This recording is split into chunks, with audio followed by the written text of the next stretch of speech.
छत्तीसगढ़ में हुए विधानसभा चुनाव में जीत हासिल करने के लिए बीजेपी और कांग्रेस की ओर से कई बड़े वादे किए गए हैं। इनमें मुफ्त वाली योजनाएं भी शामिल हैं। कांग्रेस को उम्मीद थी कि किसान, गरीब और आदिवासियों के लिए चलाई जा रही योजनाओं के कारण उनकी सत्ता बरकरार रहेगी, लेकिन बीजेपी ने मोदी की गारंटी मतलब वादे पूरे होने की गारंटी का नारा बुलंद कर पूरा खेल ही पलट दिया है। ऐसे में जब बीजेपी एक बार फिर सरकार बनाने की ओर अग्रसर है, उसके सामने किसानों, महिलाओं और गरीबों से किए गए वादों को पूरा करने की बड़ी चुनौती सामने रही। तो चलिए एक नजर डालते हैं उन वादों पर और साथ ही बीजेपी के लिए आगे क्या चुनौती आती है उन पर। दरअसल छत्तीसगढ़ में चुनाव से लगभग 6 महीने पहले ही दोनों दलों ने चुनाव की तैयारियां शुरू कर दी थी। राज्य में सत्ताधारी दल कांग्रेस को उम्मीद थी कि किसान, गरीब और आदिवासियों के लिए चलाई जा रही योजनाओं के कारण उनकी सत्ता बरकरार रहेगी, लेकिन बीजेपी ने मोदी की गारंटी मतलब वादे पूरे होने की गारंटी का नारा बुलंद कर अपना पूरा खेल पलट दिया। चुनावी विश्लेषकों की माने तो साल 2018 में बीजेपी की करारी हार का एक बड़ा कारण उसका घोषणा पत्र रहा। इस बार के चुनाव में पार्टी ने इसे ध्यान में रखा और जनता से खूब वादे किए। बीजेपी ने अपने घोषणा पत्र को छत्तीसगढ़ के लिए मोदी की गारंटी का नाम दिया। बीजेपी ने जनता से वादा किया कि सरकार बनने पर किसानों को प्रति एकड़ 21 क्विंटल की दर से धान खरीदी जाएगी और किसानों को 1 क्विंटल धान के लिए 3100 रुपए दिए जाएंगे।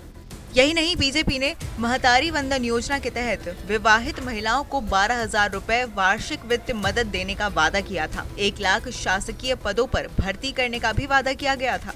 बीजेपी ने 18 लाख प्रधानमंत्री आवास बनाने, प्रति बोरा तेंदुपत्ता संग्रहण पर 5500 रुपए और अतिरिक्त संग्रहण पर 4500 रुपए तक बोनस दिए जाने का भी वादा किया है।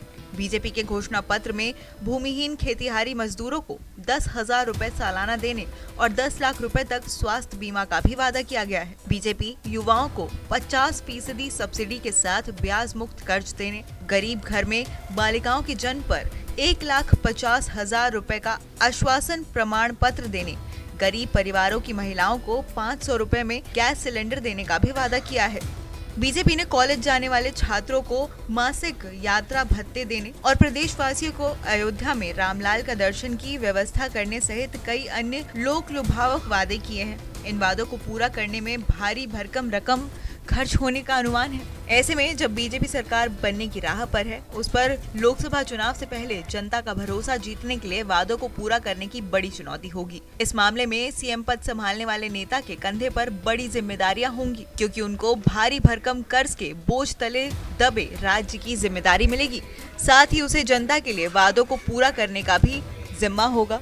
मौजूदा वक्त में छत्तीसगढ़ 82,000 करोड़ के कर्ज के बोझ में दबा हुआ है। प्रदेश में जिस तरह बड़े बड़े वादे किए गए हैं, उससे अनुमान लगाया जा सकता है कि आने वाले कुछ दिनों तक कर्ज में बढ़ोतरी ही होगी। आंकड़ों पर गौर करें तो पाते हैं कि साल 2018 में जब रमन सिंह ने कुर्सी छोड़ी थी, उस समय छत्तीसगढ़ पर 41,000 से ज्यादा का कर्ज था और बघेल की सरकार में ये बढ़ता ही गया। साल 2023 तक ये कर्ज दुगना हो गया। सूबे की खस्ताहाल अर्थव्यवस्था का आलम ये है कि भूपेश बघेल सरकार को कर्ज का सालाना 6,000 करोड़ का ब्याज देना पड़ रहा था। घोषणाओं और वादों को पूरा करने में खर्च की बात करें तो धान खरीदी पर 45,000 करोड़ की राशि खर्च होगी। भूमिहीन खेतीहारी मजदूरों पर 500 करोड़ से ज्यादा, जबकि रसोई गैस सब्सिडी पर 1,000 करोड़ रुपए की रकम खर्च होगी। महिलाओं को सहायता देने के मामले में 12,000 करोड़ खर्च होंगे। कुल मिलाकर बीजेपी को वादों को पूरा करने के लिए अनुमानित 60,000 करोड़ से ज्यादा की रकम खर्च करनी होगी।